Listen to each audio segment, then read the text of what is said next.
Dziękuję bardzo za zaproszenie i za ten przywilej otwarcia części merytorycznej, a przygotowałem na to otwarcie kilka refleksji na temat przyczyn i konsekwencji Thalerhofu.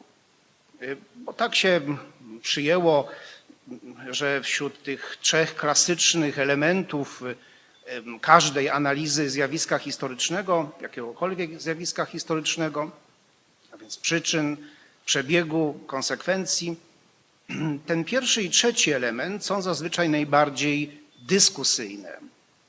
Moje refleksje nad tragedią thalerhofską Rusinów, Łemków, ich właśnie będą dotyczyć przyczyn i konsekwencji.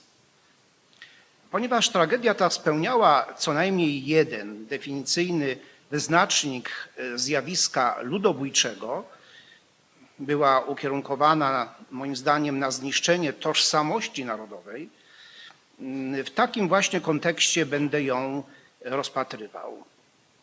Gdy chodzi o przyczyny wydarzeń o charakterze ludobójczym w ogóle, pojawia się zazwyczaj próba przekonania, że ofiary same sobie były winne.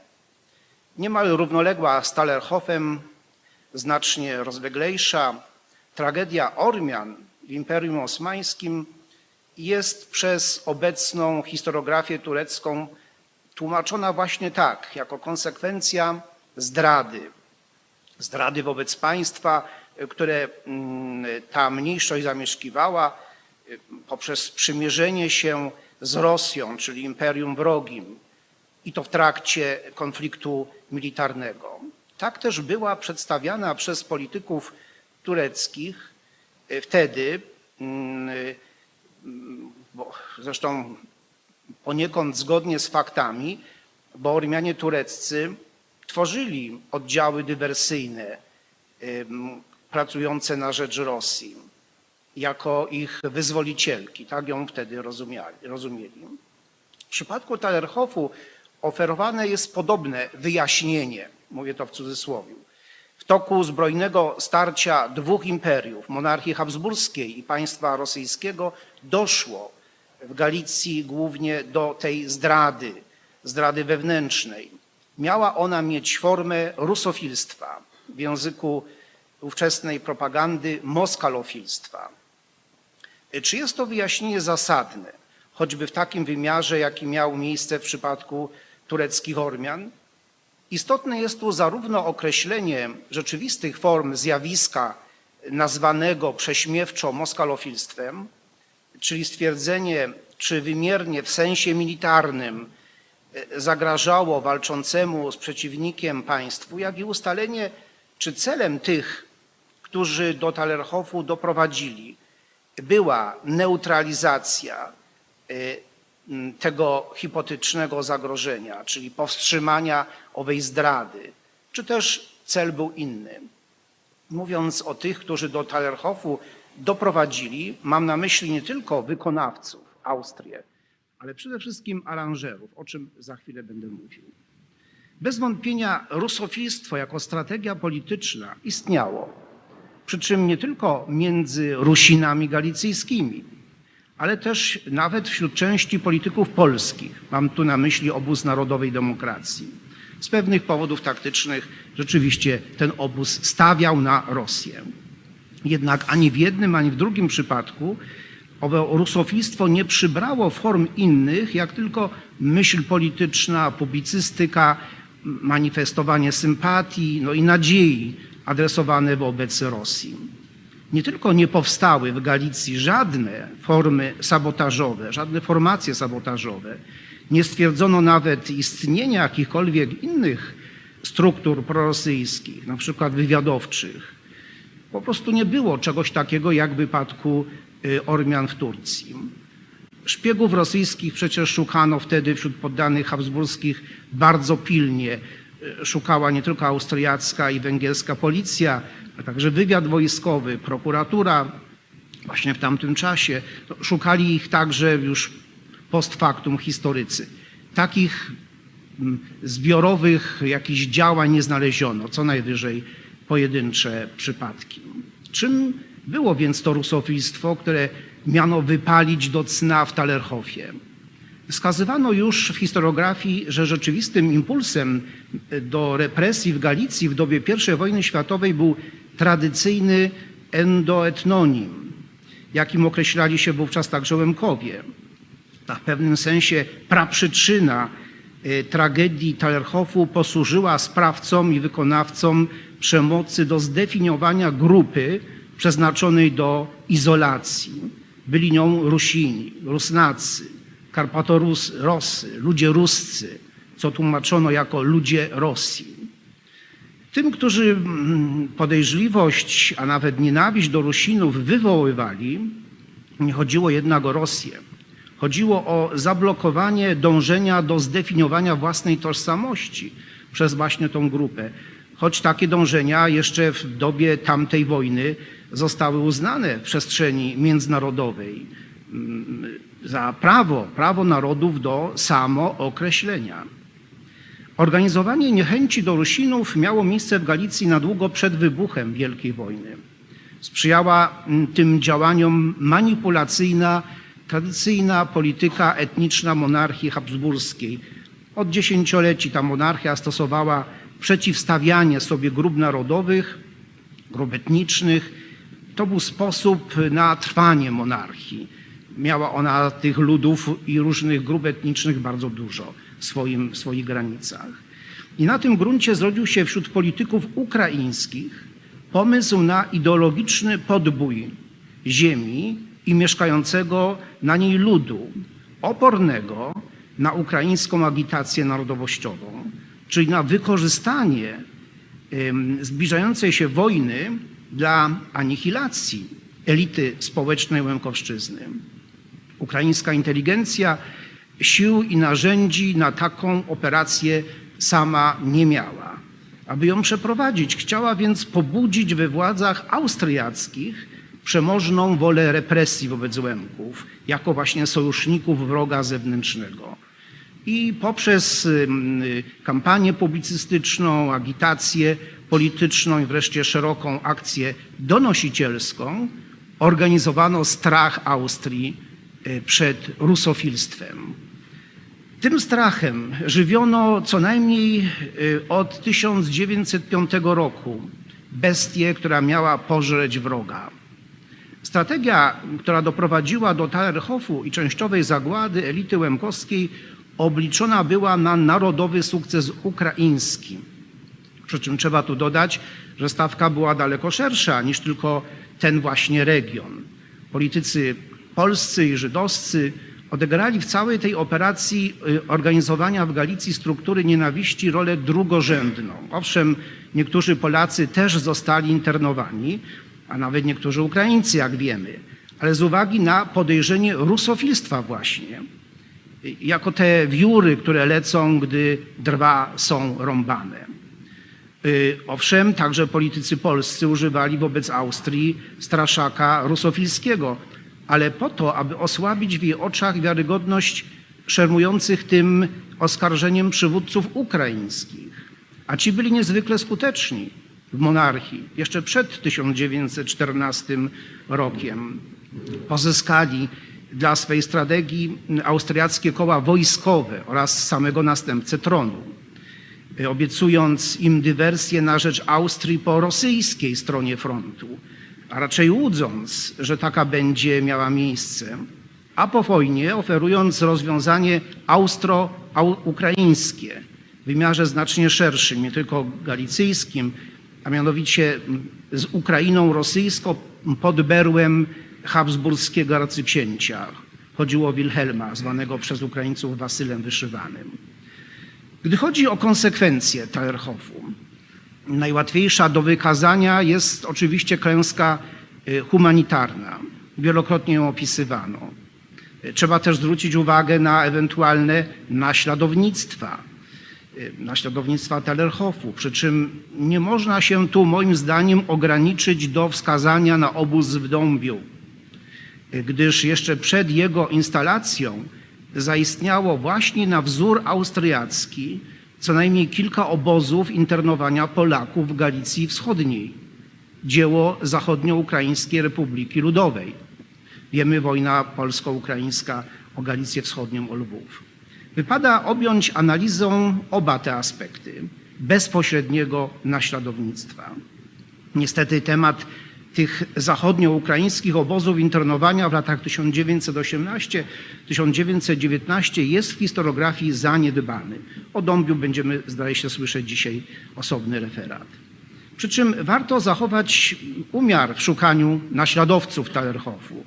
Tallerhoff, inne tego typu przedsięwzięcia w dobie I wojny światowej i w dobie powojennych konfliktów militarnych o granice nowych państw poprzedziły wprawdzie, czasowo poprzedziły niemieckie obozy koncentracyjne z czasu II wojny, ale nie można ich uznać co do celów, metod oraz rozmiarów, zwłaszcza rozmiarów okrucieństwa, za wzór dla niemieckich wynalazków w dziedzinie ludobójstwa.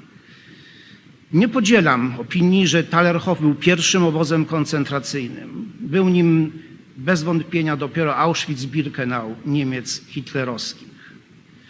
Wpływ katastrofy tallerhowskiej na rozwój tożsamości łemkowskiej, kolejna konsekwencja tego wydarzenia, był niewątpliwy i wciąż pewnie jest za słabo poznany i za słabo przedyskutowany. Będziemy też o tym dzisiaj na pewno słyszeć. Doświadczenie represji stworzyło coś w rodzaju takiego wiru świadomościowego, w którym krzepła idea narodu łemkowskiego. Nie rozwijam tu tego aspektu konsekwencji. Po tallerhowskich będziemy o tym słyszeć z ust pani profesor Dućwajfer. Sądzę jednak, że zaraz po tej narodowej katastrofie przeważały demobilizacyjne skutki świadomościowe.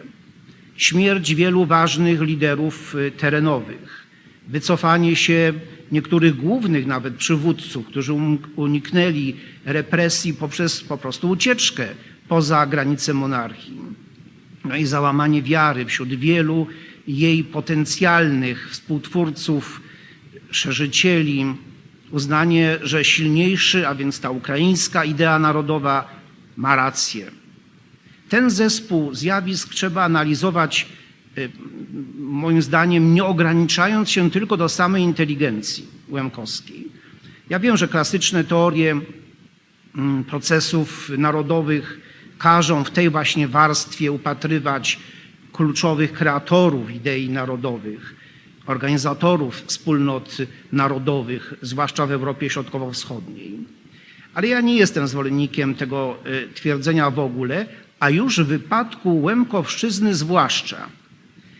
Na tym obszarze przekonanie o własnej, oryginalnej, unikatowej tożsamości religijnej, językowej, etnicznej miało wsparcie elity, ale nie tyle i nie tylko inteligenckiej, a więc księży, literatów, profesjonalistów różnych zawodów. Miało wsparcie także elity wiejskiej. W tym przypadku trzeba zredefiniować pojęcie elity, rozszerzyć to pojęcie, objąć analizą także starszyznę wioskową, czyli ludzi bez szkół, nawet średnich, o wyższych nie wspominając. Ta właśnie elita, ci prości Łemkowie też padli ofiarą represji, które symbolicznie przecież nazywamy Tallerhoffem, bo tych represji było znacznie więcej. One miały miejsce przecież nie tylko w tym czy w innych obozach austriackich, ale także w terenie, może nawet głównie w terenie. Olbrzymia większość przyfrontowych egzekucji w czasie kampanii galicyjskich w latach 1914-1915 miała miejsce właśnie na Łemkowszczyźnie. To była wielka strata, nie tylko demograficzna, ale przede wszystkim właśnie merytoryczna. Uwagę przyciąga też pamięć o Tallerhoffie, albo raczej kalectwa tej pamięci. Rodzi się najpierw pytanie, dlaczego Tallerhoff został właściwie zapomniany w skali globalnej. Uderza bowiem jego nieobecność w teoretyzacjach i w ogóle w debacie społecznej nad zjawiskami ludobójczymi. Badania nazywane genocide studies pomijają Tallerhoff. Dzieje się tak może z uwagi na panującą w nich wciąż tendencję do zacieśniania kryteriów badawczych, wykluczania z nich pod różnymi pretekstami całych połaci historii, zwłaszcza historii europejskiej. Z trudem jest w nich akceptowane nawet wspomniane już przeze mnie ludobójstwo Ormian, choć to ono stało się w ogóle podstawą do zdefiniowania ludobójstwa w prawie międzynarodowym. Kwestionowany jest Wielki Głód na Ukrainie, inne zbrodnie komunizmu wobec całych wielkich narodów w Europie Wschodniej, wobec Tatarów, Inguszy, Czeczenów. No, ludobójstwo Polaków na dawnych Kresach południowo-wschodnich też jest wykluczane. Można by tą listę jeszcze kontynuować. Jednak, choć rozmiary tragedii talerchowskiej są niewspółmiernie mniejsze względem tych właśnie wymienionych, a środki użyte w jej przebiegu bardzo niewymyślne, ale kreowanie celów i technologia praktyk, jakie widzimy w tym przypadku, warte są analizy porównawczej. Mieszczą się, powinny się mieścić właśnie w tych badaniach nad ludobójstwem. Zauważmy też, że talerchowska wina jest bezpotomna. Austria cruela, Austria prześladowcza, Austria zła tamtej doby Wielkiej Wojny, nie ma dziedziców. Mimo że była faktyczną sprawczynią zła, okrucieństwa, została przesłonięta w pamięci regionalnej przez mit dobrego cesarza. Wszyscy o tym micie wiemy, bardzo często się ten mit wciąż jeszcze objawia na obszarach dawnej monarchii habsburskiej, także i w Galicji. Przez pewien czas po wojnie pojawiały się prace o przestępstwach monarchii habsburskiej, jednak tylko w obrębie piśmiennictwa rusińskiego. Za to tryumf w kulturze europejskiej odniósł właśnie ten nostalgiczny nurt literacki skodyfikowany na początku lat 60. XX wieku w literaturoznawstwie jako mit habsburski. Claudio Magris był jego tym kodyfikatorem. W kunsztownej formie lamentowano nad ruinami habsburskiego raju. Przypominanie, że dla niektórych był on nie rajem, ale piekłem, nie było mile widziane. Nie chciano tego przypomnienia. I tak Galicja weszła w świadomość kulturową Europy ze swoją, jak to powiedział Stanisław Brzozowski, hodowlą miraży i kłamstw. Stała się utraconym Edenem. Oczywiście współczesna Austria nie przejawia najmniejszego nawet zainteresowania pamięcią Talerhofu, nic o nim nie wie. Rodzi się też pytanie, dlaczego Talerhof nie stał się tragedią pamiętaną wspólnie z potomkami innych jego ofiar. W obozach austriackich cierpieli też, jak dobrze wiemy, Polacy i Ukraińcy. Nie tylko nie ma szans, moim zdaniem, na taką wspólnotę pamięci, ale zauważmy, że w jej osobnych celebracjach ci drudzy, to znaczy Ukraińcy, ci współwinni w pewnym sensie tragedii talerchowskiej, inteligencja ukraińska, zachodnioukraińska, ta galicyjska, chce być postrzegana jako ofiary. Rodzi się tu analogia do współczesnej pamięci niemieckiej odnośnie do II wojny światowej. Analiza pamięci talerchowskiej wydaje się więc być problemem najtrudniejszym. Jest sprawą niełatwą do rozsądzenia i te powyższe uwagi, które sformułowałem, mają na celu jedynie pobudzenie dyskusji nad pamięcią, nad przyczynami, może też i nad przebiegiem Talerhofu. Dziękuję bardzo. Muszę zostać?